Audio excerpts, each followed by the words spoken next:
Ijawasina mayum makai ising thumjin khibadagi khuman lampakta leiba interstate bus terminal ISBT da changsafam lawna leiriba singda coordinating committee on Manipur integrity kokomina tengmang potlam kaya khusinakre kokomina awaba taraba singda mateng pangkiba adugidamak mafam aduda leiramba singna kokomida thagatpa phungdurakli makhatana kokomina pangthorakpa thabak sing amadi niyamgi mateng pangbada hena mai pakpa oirisan hainasu yaifa paujel pirakhi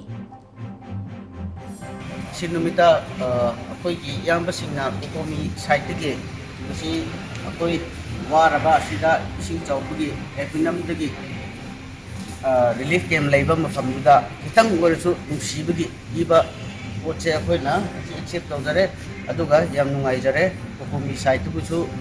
mangon oboy sunu mateng pangba mathangdusu mateng pangba ngamba oisunu hena aduga